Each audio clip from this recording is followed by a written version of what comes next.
Bismillahirrahmanirrahim. Assalamualaikum warahmatullahi wabarakatuh. Alhamdulillahi rabbil alamin. Wabihi nasta'inu ala umuri dunya waddin. Wassalatu wassalamu ala asyrafil anbiya'i wal mursalin wa ala alihi wa sahabatihi ajma'in. Amma ba'd.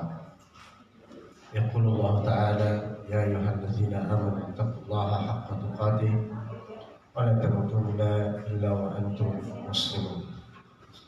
Allahumma inna nas'aluka ilman nafi'a wa rizqan thayyiban wa 'amalan mutaqabbala. Allahumma anfa'na bima 'allamtana wa 'allimna ma yanfa'una wa zidna ilma yanfa'una fid dini wad dunya wal akhirah. Allahumma arzuqna al-ikhlas bil qawli wal 'amal. Allahumma inna nas'aluka khayra ma fi hadha al-yawm wa khayra ma ba'dahu wa na'udzu bika min sharri ma fi hadha al-yawm wa sharri ma ba'dahu. Allahumma arzuqna al-ikhlas bil qawli wal 'amal. Allahumma inna na'udzu bika min an nushrika bika shay'an na'lamu wa nastaghfiruka lima la na'lam. Para hadirin, para hadirat, para ummahat, para bunda-bunda semua yang semoga senantiasa dirahmati Allah Subhanahu wa taala. Segala puji hanya milik Allah. Kembali di kesempatan yang mulia ini kita mengucapkan alhamdulillah atas rahmat dan karunia Allah serta hidayah tentunya Allah berikan petunjuk kepada kita.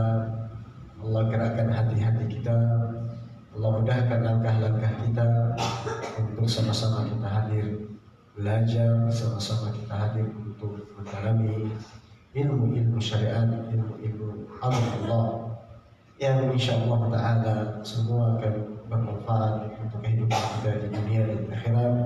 Di dunia kita niatkan agar mempraktekkan ibadah-ibadah, khususnya cara penyelenggaraan jenazah sesuai dengan tuntunan Nabi SAW, dan di akhirat tentu kita harapkan balasan dan pahala yang besar dari Allah Subhanahu wa taala.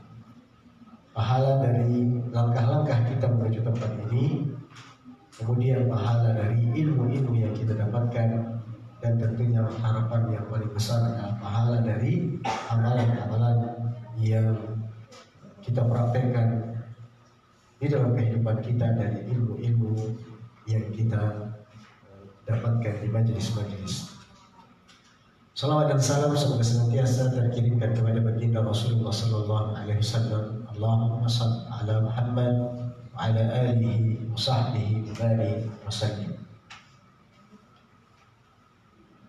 Senang sekali bisa kembali bermajlis, kemudian berkumpul bersama-sama kita melanjutkan materi kajian kita di dalam fikih janaiz, fikih tentang penyelenggaraan jenazah, yang tentunya sejatinya ketika kita belajar hal-hal yang demikian mengingatkan kita kembali akan alam akhirat, mengingatkan kita kembali akan suatu momen yang pasti terjadi, bahwa kita akan menjadi mayat, kita akan menjadi jenazah, kita akan diselenggarakan ya, mayat-mayat kita oleh saudara-saudara kita ya, setelah kita menghembuskan nafas terakhir di muka bumi ini.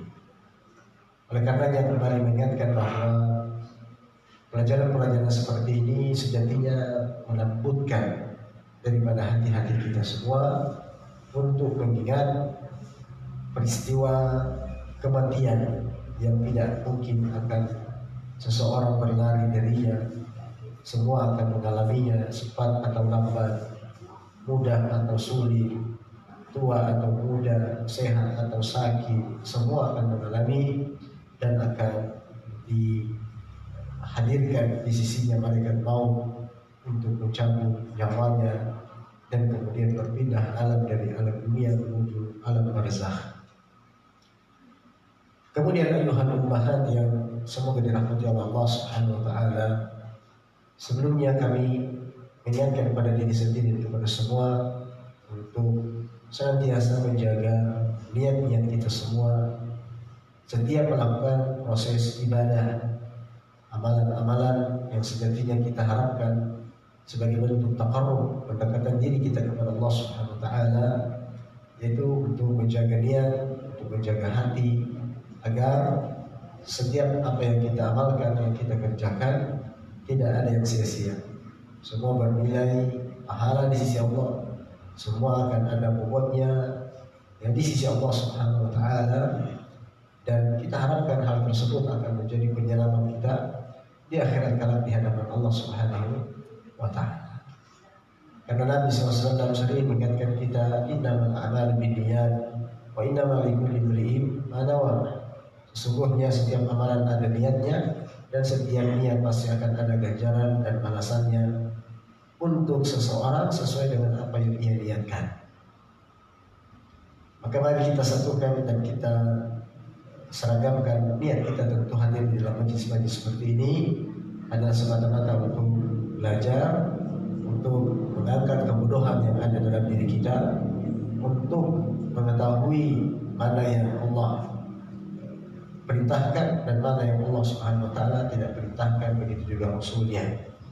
Dan kita niatkan untuk mengharap ridha dan pahala yang besar dari Allah Subhanahu wa taala. Baik ayuhal ummahat, para ibu-ibu semua, akhwat yang kami muliakan dan semoga dirahmati Allah Subhanahu wa taala. Lanjutan daripada kajian kita dalam fikih jenazah ini sejatinya adalah materinya untuk bapak-bapak, tapi tidak ada salahnya ketika ibu-ibu juga belajar yang sebagai tambahan ilmu pengetahuan, sebagai tambahan wawasan tentang pelaksanaan penyelenggaraan jenazah. Meskipun sejatinya pemakaman ini adalah kerjanya bapak-bapak, dan insyaallah ta'ala kita akan lihat kondisinya seperti apa nanti ke depan.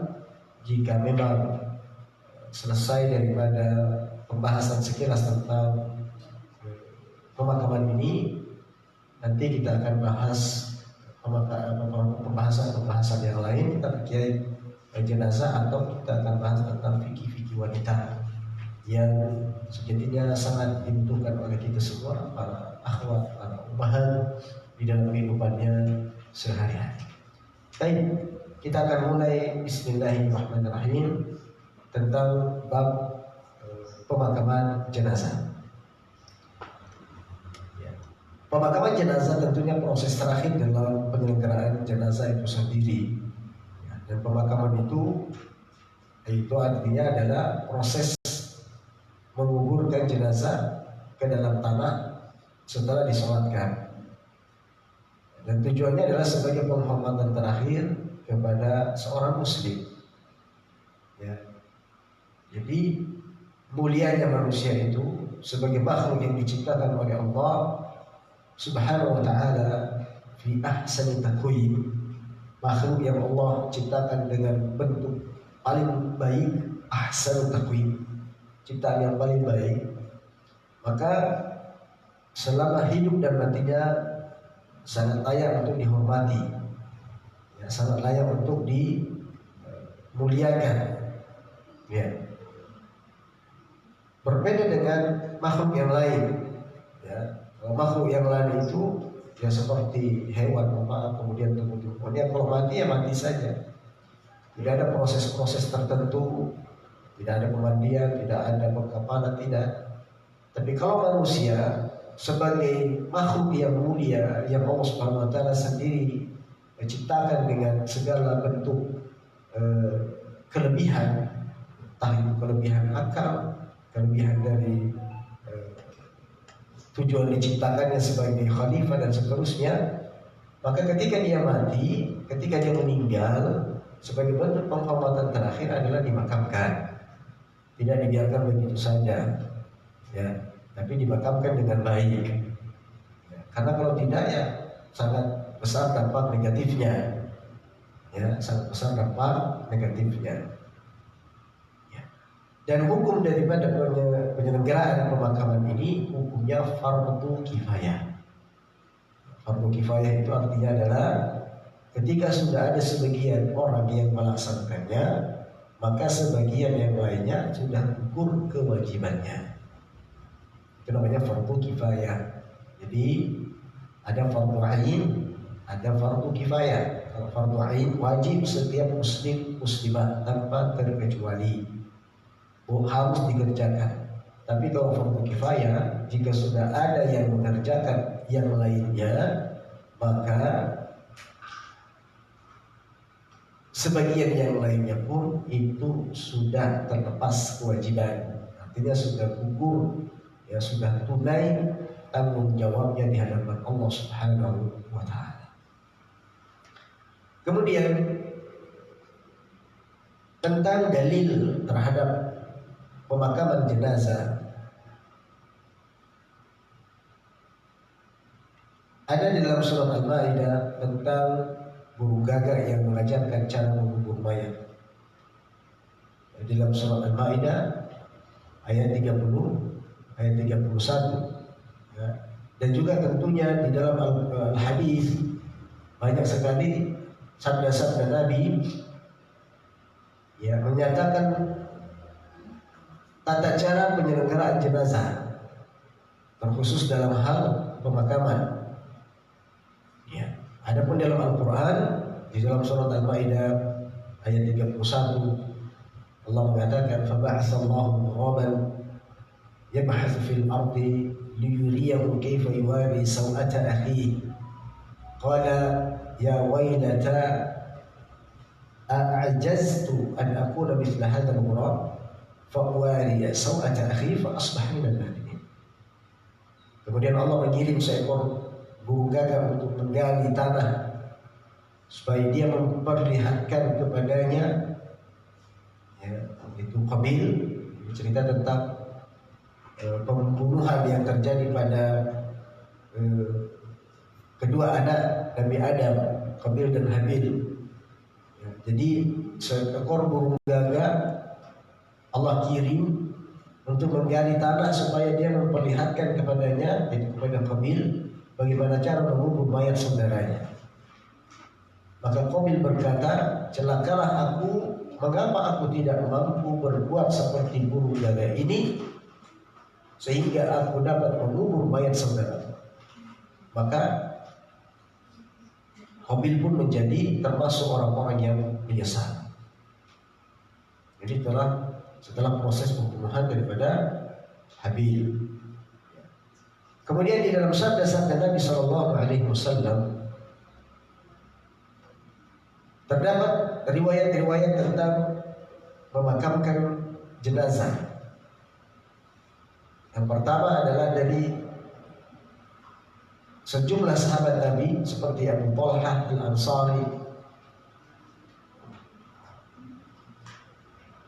dan ini cukup panjang hadisnya, dari Talha Al-Ansari,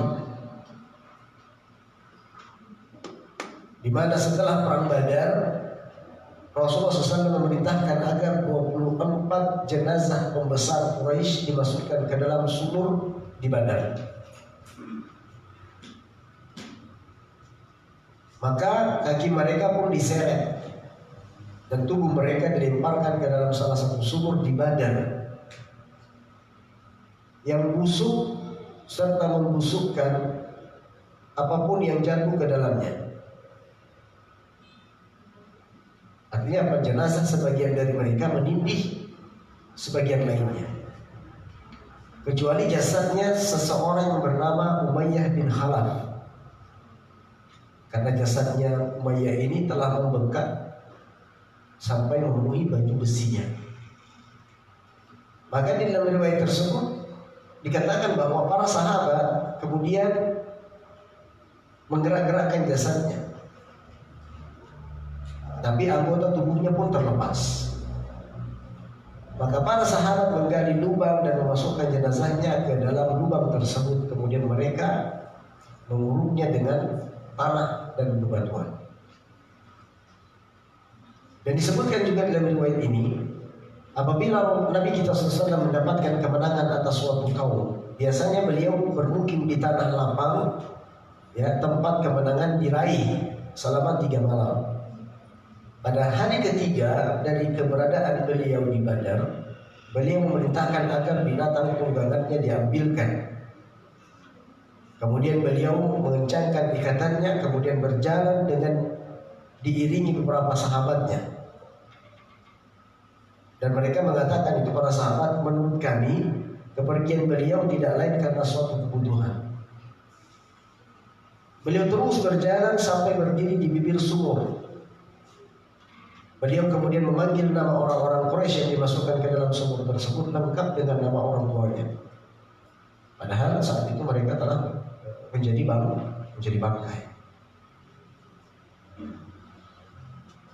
Ya. Dan kemudian beliau menyebutkan, wahai Abu Jahal bin Hisham, wahai Utbah bin Rabi'ah, wahai Syaibah bin Rabi'ah, wahai Walid bin Utbah, apakah kalian senang jika kalian mentaati Allah dan Rasulnya? Sungguh kami telah mendapati apa yang dijanjikan Rabb kami itu adalah benar adanya. Apakah kalian juga mendapati apa yang dijanjikan Rabb kalian benar adanya? Ya, jadi ini masih dalam sebuah riwayat. Nah, perawi sendiri, perawi hadis ini Abu Talha. Jadi ini masih hadisnya. Perawi Abu Talha mengatakan, perkataan Nabi itu terdengar oleh Umar. Kemudian dia pun berkata, wahai Rasulullah, mengapa engkau berbicara dengan jasad yang tak bernyawa lagi? Apakah mereka dapat mendengar? Bukankah Allah Subhanahu wa taala berfirman, sesungguhnya engkau tidak akan bisa membuat orang yang meninggal itu dapat mendengar? Maka Rasulullah SAW menjawab, demi zat yang jiwa Muhammad berada di tangannya, kalian tidaklah lebih mendengar apa yang aku sampaikan daripada mereka. Demi Allah, sesungguhnya mereka sekarang ini benar-benar mengetahui bahwa apa yang aku katakan kepada mereka adalah benar. Dan dalam sebuah riwayat disebutkan, sesungguhnya mereka sekarang ini benar-benar mendengar, hanya saja mereka tidak dapat menjawab apa-apa yang aku katakan. Maka Qatadah berkata, Allah menghidupkan mereka, yaitu untuk Rasulullah SAW, agar beliau dapat memperdengarkan ucapannya kepada mereka sebagai bentuk ejekan serta cemoohan terhadap mereka, kemarahan, juga menyayangkan dan menyesalkan sikap mereka. Dan hadis ini diriwayatkan oleh sejumlah sahabat, dan riwayat yang kita bacakan tadi merupakan riwayat sebagian dari sahabat-sahabat yang disebutkan. Itu Talha. Nah, begitu juga terdapat hadis-hadis yang lain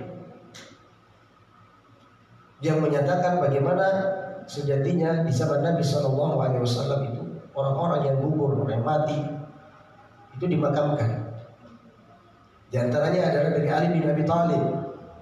Lamma tuwfi Abu Talib, ataitu Nabi sallallahu alaihi wasallam faqultu inna ammaka syekh Al-Tal qad mat. Faman yuwari? Kata Ali, ketika Abu Talib siapanya Nabi? Ibu-ibu, Abu Talib itu siapanya Nabi? Pamannya Nabi yang meninggal dalam kondisi kufur. Kata Ali, wahai Rasulullah, ketika Abu Talib meninggal dunia, ketika Abu Talib meninggal dunia, Ali bin Abi Thalib mendatangi Nabi dan berkata kepada Rasulullah, sesungguhnya pamanmu yang tua, itu Abu Talib maksudnya, tua lagi sesat, itu telah meninggal dunia. Maka siapakah yang akan menguburkan jenazahnya? Maka kata Rasulullah SAW, pergi dan kuburkanlah jenazahnya, tapi jangan kamu lakukan apapun sebelum mendatangimu. Maka Ali berkata, sesungguhnya dia meninggal dunia dalam keadaan musyrik. Maka Rasul mengatakan, pergi dan kuburkanlah. Maka Ali radhiyallahu ta'ala kembali menceritakan bahwa maka aku kuburkan jenazahnya. Jenazahnya siapa tadi? Abu Talib. Aku kuburkan jenazahnya, kemudian mendatangi beliau lagi. Beliau berkata, pergi dan mandilah, tetapi jangan kamu lakukan apapun sebelum mendatangi. Maka Ali bin Abi Thalib pun pergi dan segera mandi. Kemudian mendatangi Rasulullah SAW kembali. Dan beliau lantas memanjatkan beberapa doa untuk yang menguburkan, yang membuatmu lebih gembira daripada memiliki onta merah serta onta hitam. Itu harta yang paling berharga. Maka perawi hadis ini mengatakan setelah memandikan jenazah biasanya Ali mandi. Nah, ini diantara salah satu sunnahnya bagi yang memandikan jenazah itu disunahkan untuk mandi.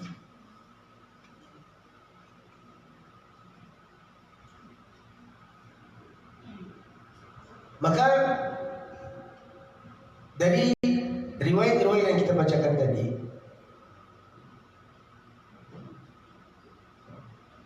menunjukkan bahwasanya ketika ada yang meninggal maka harus kita makamkan, harus dimakamkan. Ya, tidak boleh dibiarkan begitu saja karena itu akan merusak, ya, merusak tubuh mayit dan kemudian juga akan merusak lingkungan. Ya, ketika ada mayit yang kemudian tidak ada yang menyelenggarakannya maka seluruh kampung itu akan berdosa dan akan terlaknat, ya, karena meninggalkan daripada kewajiban yang sifatnya adalah kifayah.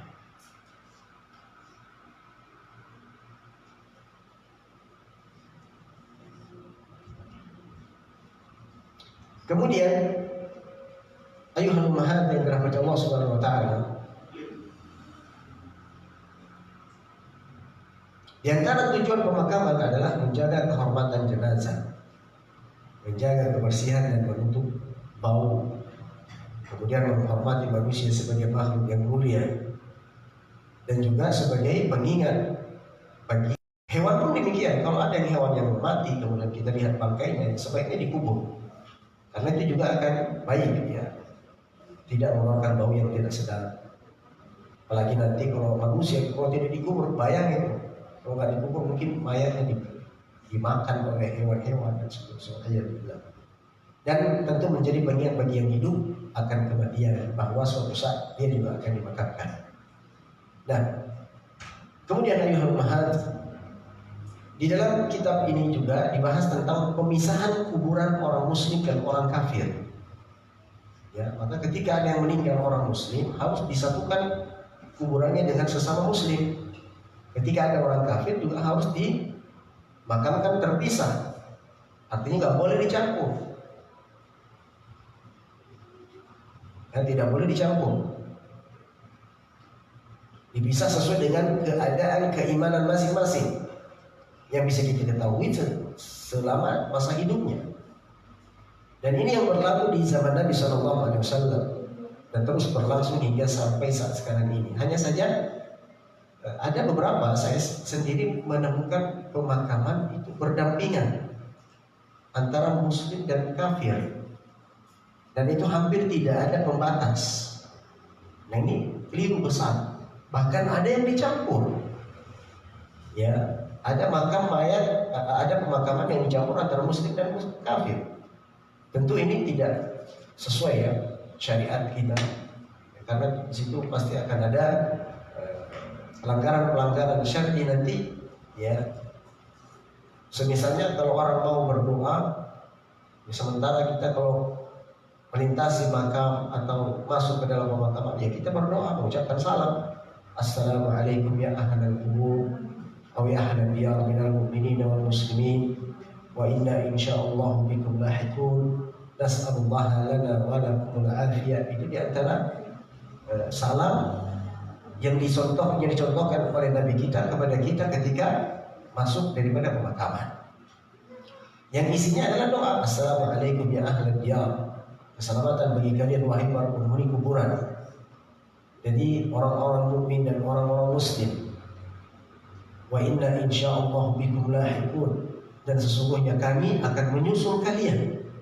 Nas'alullaha lana wa lakum al-afiyah, kami mohon, ya, kepada Allah untuk kalian dan untuk kami keselamatan. Nah, kalau dicampur bagaimana? Ya, masa kita doakan orang kafir? Jelas mati dalam kekufuran, kemudian kita doakan mereka selamat. Ya. Kita doakan mereka supaya terhindar dari siksa kubur, ini tentu tidak benar. Ya. Di antara dalil yang menjadi landasan bahwa hendaknya dipisah antara muslim dan kafir dalam hal pemakaman dari Bashir Al-Khasasiyah. Ya. Beliau bercerita, "Bainama kuntu umashi Rasulullah sallallahu alaihi wasallam akhidan bi yadihi." Ketika aku berjalan mendampingi Rasulullah, saya memegang tangannya beliau. Dan beliau bersabda, "Wahai Ibnu Khasasiyah." Kenapa